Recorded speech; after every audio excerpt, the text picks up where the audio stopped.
Halo teman Rahma, tahu nggak sih mempelajari teks biografi itu mudah? Penasaran? Yuk simak, kita akan mempelajari memetik keteladanan teks biografi.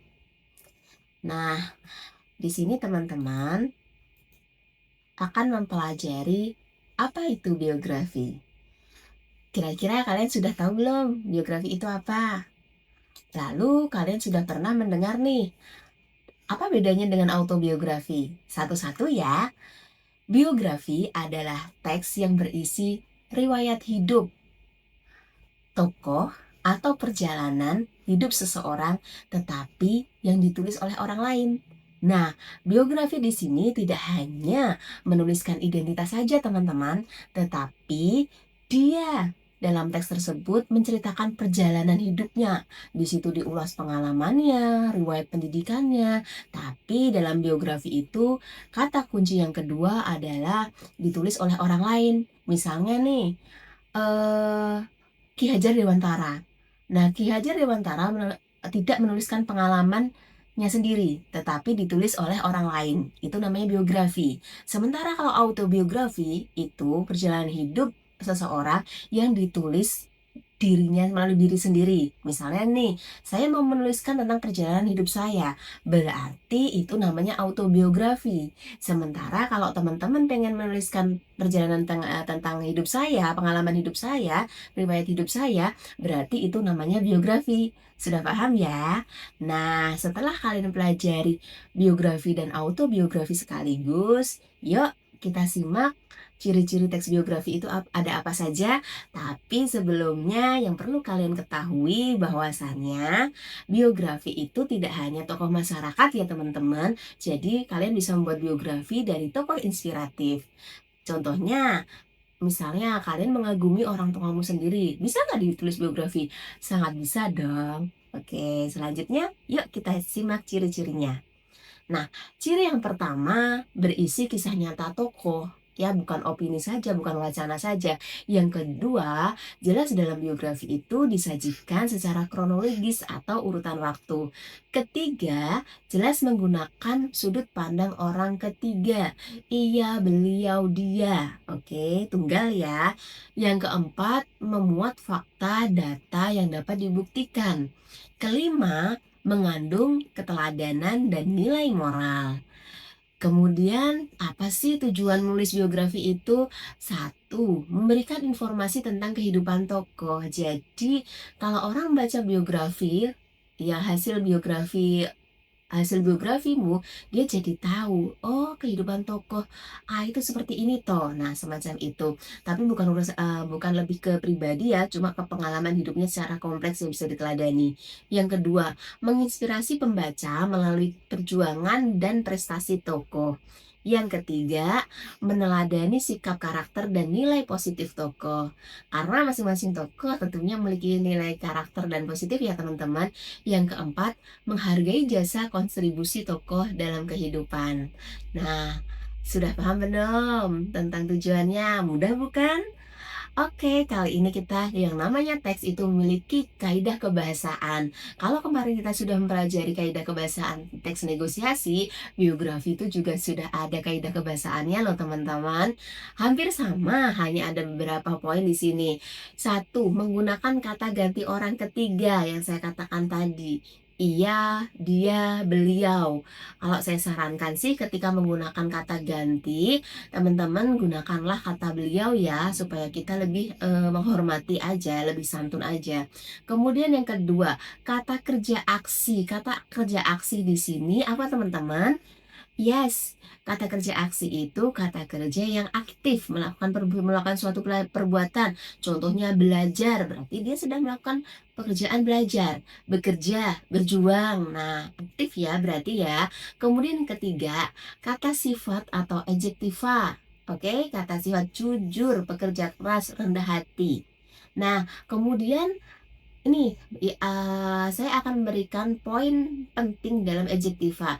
Apabila teman-teman bingung menentukan itu kata sifat atau kata kerja, kuncinya apabila itu menunjukkan kata sifat, sebelum kata dasar bisa dibubuhkan kata paling.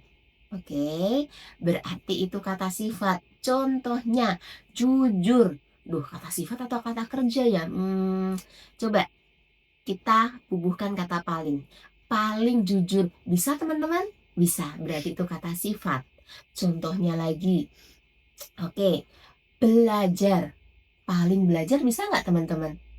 Nggak bisa dong, berarti itu kata kerja. Mudah bukan? Contoh lagi ya. Rendah hati, paling rendah hati, bisa? Bisa, berarti itu kata sifat. Kemudian yang keempat, kunjungan kronologis. Jadi menggunakan konjungsi kronologis. Jadi menggunakan konjungsi temporal bisa. Kemudian setelah itu, tapi kalau di sini lebih ke kronologis, misalnya akhirnya dan lain sebagainya. Sudah paham teman-teman? Oke, kalau sudah paham, kita akan mempelajari tanda baca dalam biografi. Tanda yang baca pertama jelas, setiap teks itu membutuhkan tanda baca apa teman-teman? Titik. Ya, karena untuk mengakhiri kalimat pernyataan. Kalau dalam teks negosiasi disebut apa kalimat pernyataan itu? Ya, betul, deklaratif. Kemudian yang kedua adalah menggunakan tanda koma untuk memisahkan unsur dalam kalimat. Yang ketiga, karena dalam biografi itu terkadang mengutip langsung, dia menggunakan tanda petik. Oke, kemudian, nah sebelum langkah-langkah menulis biografi, jangan lupa dalam teks biografi itu ada strukturnya. Dalam struktur teks biografi itu ada tiga teman-teman. Yang pertama adalah orientasi. Orientasi itu pembuka untuk awalan ya. Kemudian yang kedua adalah peristiwa atau pengalaman hidup, jadi isinya.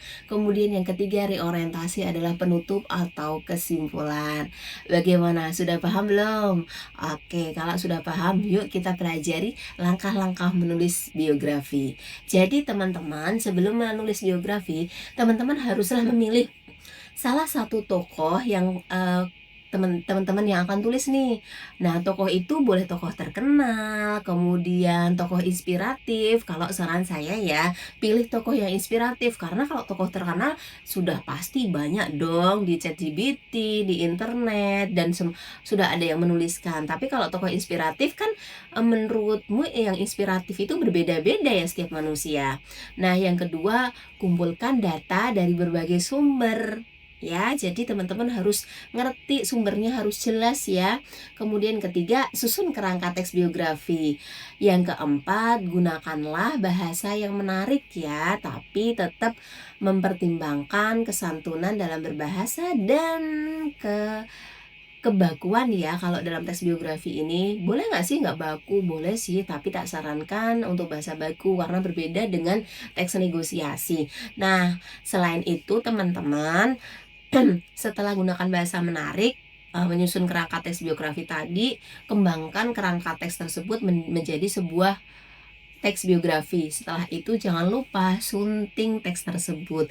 Nah, ketika menyunting itu gimana? Saran saya sih ketika kalian sudah berhasil menulis, coba baca ulang tulis hasil tulisanmu. Karena ketika kalian menulis itu kan kita melibatkan keterampilan berbahasa banyak ya, atau kita melibatkan skill kita ya. Jadi kita harus mikir dan menuangkan itu dalam bentuk tulisan. Antara tulisan pertama kemudian kalian baca dengan tulisan kedua pastilah berbeda. Kadang-kadang lah ini udah tak baca, ini sudah dibacakan, terus ternyata antara kalimat satu dan kalimat dua kok aneh ya. Nah, itu hal yang wajar teman-teman, karena yang namanya menulis itu berproses, jadi lumrah. Kemudian ketika sudah 3 kali, saya sarankan mintalah bantuan temanmu untuk menyunting. Tujuannya untuk apa?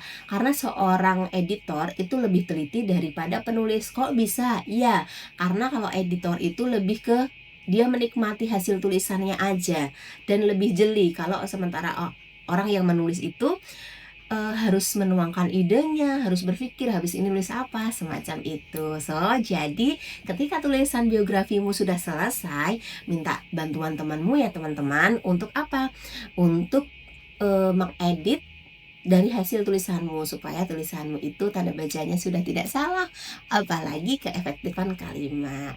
Ada pertanyaan nggak nih teman-teman? Kalau ada pertanyaan silahkan ketik di kolom komentar. Oke, jika video ini bermanfaat jangan lupa ya subscribe dan like. Oke, terima kasih. Sampai jumpa di video selanjutnya.